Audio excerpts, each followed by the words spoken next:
Hello everyone, this is Komal and today we are going to discuss class 8 chapter number 7 geography, India's geographical features. In this chapter we will discuss about the India's political and physical division and the basic characteristics which are carried out in the Indian geographical features.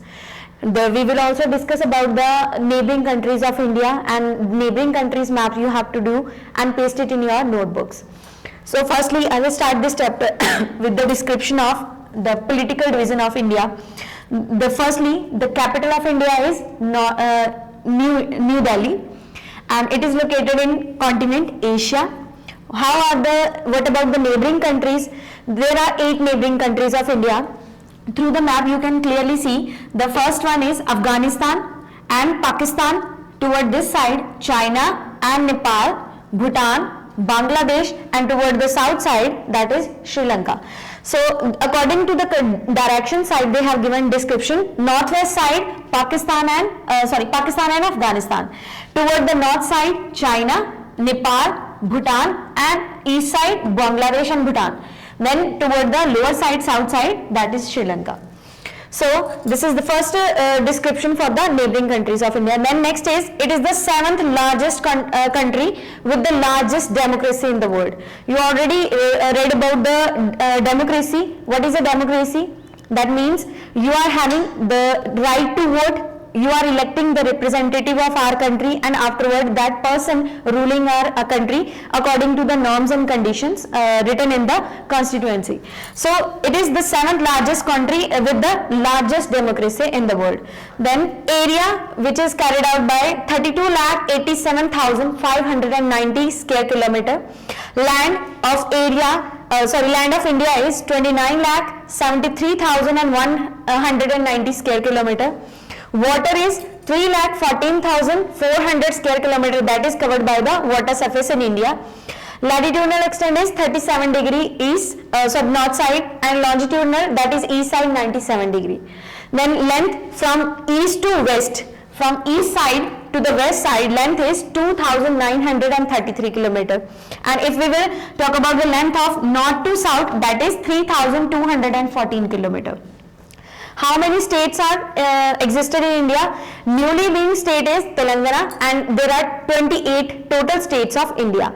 And union territories, if we will talk about, previously it was 7, but due to some extension is there, so it is 8 now. 8 union territories. Largest state of India is Rajasthan, and the smallest state of India is Goa. So this is the first description of the political division of India. Now the next proceed is on the physical division of India. Physically, it is divided into 7 parts. The first one is the northern mountains.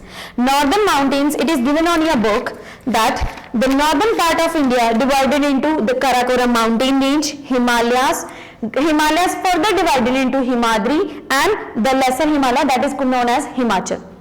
Then the next one is second, the Purvanchal mountains.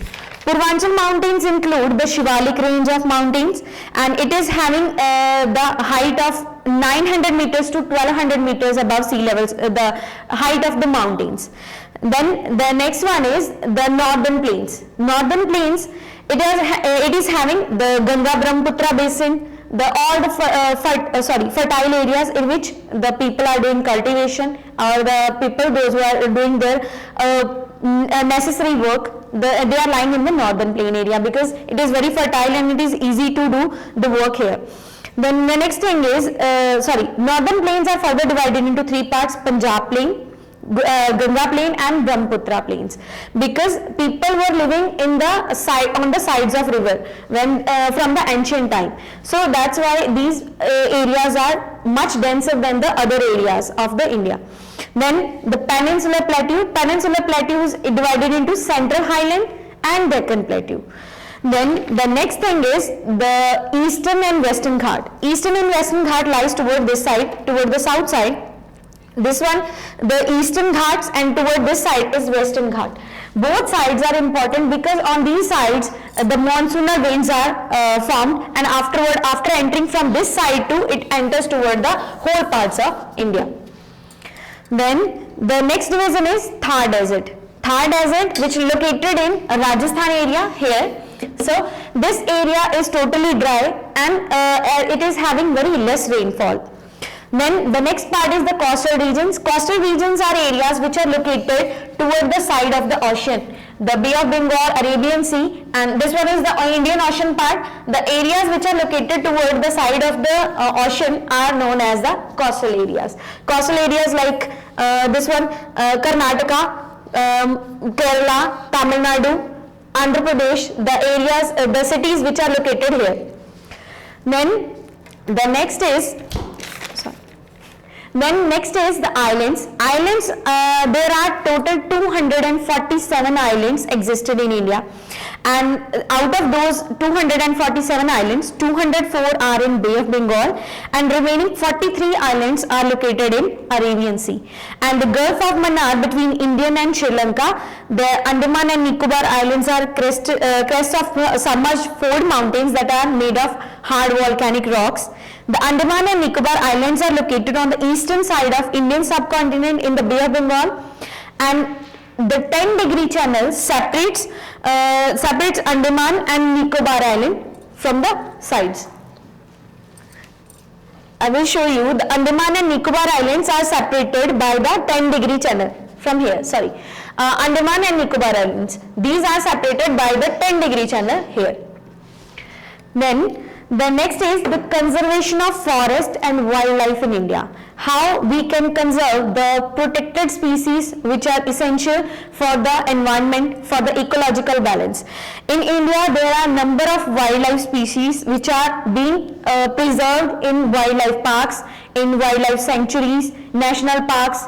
Okay. Then it is the biosphere reserves are existed in India, in which government given the instruction for the conservation purposes to cite an ecological balance, ecological environmental monitoring research institutes, and then they have given some description of these wildlife forest and biosphere reserves.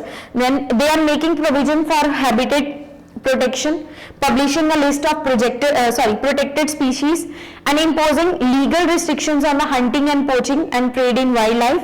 And they are setting up national parks and sanctuaries in different parts of India by giving legal protection to the habitat. And they are announcing conservation projects for some specific endangered species too. National parks on the other side, then the first national park which was established in India, that was in 1935, known as the Haley National Park, and afterward the name was converted into Jim Corbett National Park. Then another national parks are after that so many national parks are established like Ranthambore, Kaziranga, Anchi, Bhadraga and Dachigam. And the next one is the Biosphere Reserve. Biosphere reserve, that is the number of species present in an ecosystem, and it is a place which is used to reserve all the plants and animals which are found in the particular area. Then after this, the next thing is the seasons of India. There are 4 main seasons which are prevailing in India. The first one is the hot weather seasons that comes from March to May.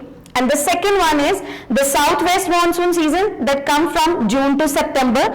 Third, the retreating southwest monsoon that comes from October to November. And the fourth one, the cold weather season that comes from December to February. These 4 main seasons are prevailing in India, and in this the monsoonal season is very important, because agriculture, as you know that Indian agriculture, it is somewhat totally dependent on monsoon condition, so it is very important season for Indian condition. So by this our topic is over. If you will get any query, you can ask me through comment section. And one more thing, you have to do the one project activity that is given on page number 127. You have to solve that project activity, and afterward if you will get any problem, you can ask me through comments. Thank you.